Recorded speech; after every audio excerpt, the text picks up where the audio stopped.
G'day guys, it's Tim from beforeyoubet.com.au here to preview day 3 of the Melbourne Cup Carnival, which of course is Group 1 Kennedy Oaks Day. Headlined by the feature race for the 3-year-old fillies over 2,500 metres. That race comes up as race number 8 on the card. Overall, we've got 9 races. The track's currently a good 4. There's a little bit of rain predicted, so just keep an eye on things in terms of any possible downgrades. The rail moves out 3 metres to the 6 metre position from Melbourne Cup Day, and looks a pretty good day's betting overall because we've got some smart horses, some short price favourites going around, and a few at longer odds that definitely catch the eye. For my full preview of the day, you can head to beforeyoubet.com.au. You just head to the horse racing section. You'll find my race by race preview for every race today at Flemington. It's been a terrific carnival so far. We've managed to post some good results on both Derby Day and Melbourne Cup Day. Il Paradiso in the Cup was one of the sickest beats I've had in my life, but thank God the protest was upheld, because we managed to jag the $3,000 trifecta from our top 6 selections. So well done to all of you who managed to get a winner out of that. And of course, well done to everyone who backed Red Warrior in the 1,000 metre maiden at Bunbury. Can't say I'll be in a rush to be tipping any maidens at Bunbury at over 1,000 metres, especially when they're odds on. But after declaring him for the last 2 weeks, I'm just glad that he got his nose in front. And as they say, they don't pay on margin, so we'll just be happy that he was the winner. We also don't rest on our laurels. There's 2 more days of the carnival to come, and we better get stuck straight into today's card because we've got a best bet, a best value bet, and a preview of the Group 1 Kennedy Oaks for you before we get into the first race of the day. We'll move on to the Oaks itself, and I think it's really important to point out some historical factors for the race. So 5 of the last 6 winners of the Oaks have won their last start leading into the Oaks. So I think it's pretty important to look for those last start winners. It's a bit of a trend that's been happening over the last 5 or 6 years. Of course, the exception to that was Responsibly Spirit, who won at 100 to 1, coming off a 3rd placing in a New South Wales maiden. 5 of the last 7 winners have also come through the Wakeful or the Ethereal Stakes. Now, the Wakeful was run on Derby Day just last Saturday, and the Ethereal was at Caulfield a couple of weeks ago. In terms of pricing and favourites and that kind of thing in this race, 9 of the last 10 winners have started single figures. So typically the market has it pretty spot on with the Oaks. If we look back even further, 26 of the last 30 have started single figures. So in the last 30 years, only 4 horses have won the Oaks paying more than $10. Of course, the one in the last 10 years was again Responsibly Spirit, who paid $101. In terms of this year's Oaks, well, my top selection is number 4, Gamay, at $6. She was the last start winner of the Group 2 Ethereal Stakes at Caulfield. I've already mentioned how that typically stands up as a good form race for the Oaks. She beat Vegas Jewel on that occasion by 0.2 lengths. She meets Vegas Jewel again in the field today, but she's drawn much better in Barrier 1 than Vegas Jewel in 15. Ryan Moore takes the ride. Of course, this filly is owned by Coolmore, and Ryan Moore is the Coolmore leading jockey, so he sticks around after riding on Derby Day and Melbourne Cup Day, and he takes the ride on her from Barrier 1, so she should get every chance to run out the 2,500 metres. I think she's been a bit unlucky not to have been undefeated this preparation. She's had 4 starts, 2 wins and 2 defeats, but in the 2 defeats she's been relatively unlucky.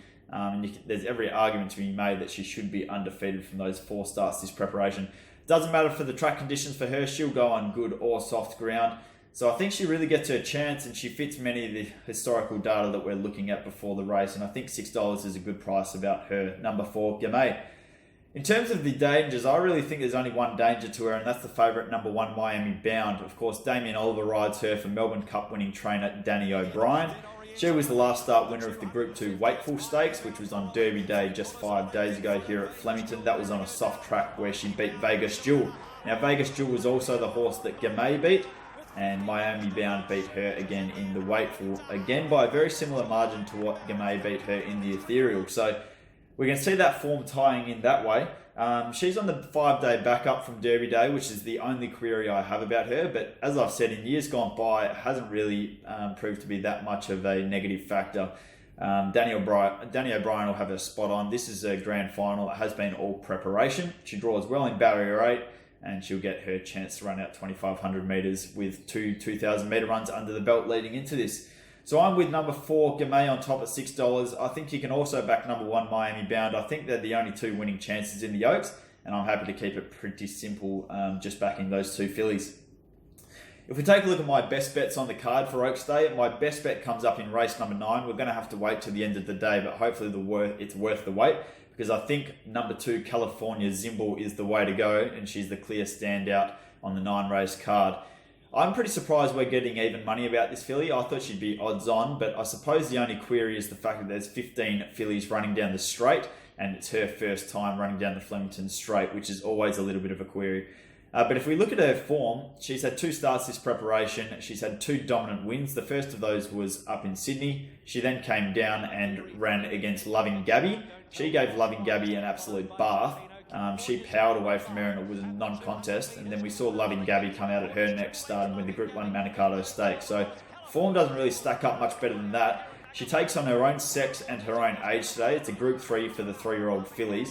And I think on that basis, if Loving Gabby can come out of that race and win a weight for age Group 1, then I certainly think California Zimble can take on the fillies and give them another beating. As I said, I thought $2 was a terrific price about her. She's a very, very smart filly, and I think she'll just win if she brings her same form to the race.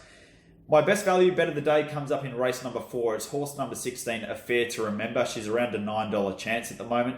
She's had 2 starts this preparation. She won first up from a spell at Geelong, where she really charged home from the back of the field. And then last start, she ran in listed company, where she was held up for about the final 7,500 metres of the race. She really looked like she was going through her gears and powering to the line before being held up. And I think, with even luck and some clear running, she would have been hitting the line very hard. On that basis, I think the step up to 1,700 metres is ideal for her.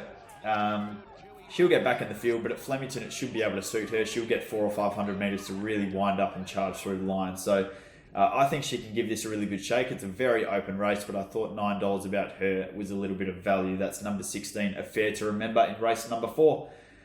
You can find my full race-by-race preview for every race of the day today, Oaks Day at Flemington, on beforeyoubet.com.au. Just head to the horse racing section, you'll find the article. Flemington preview and betting tips for Oaks Day. You'll get my thoughts on every single race of the day and my selections. Hopefully I'll find a few winners for you there, and we'll be back to do it all again on the final day of the Carnival, which is Stakes Day this Saturday.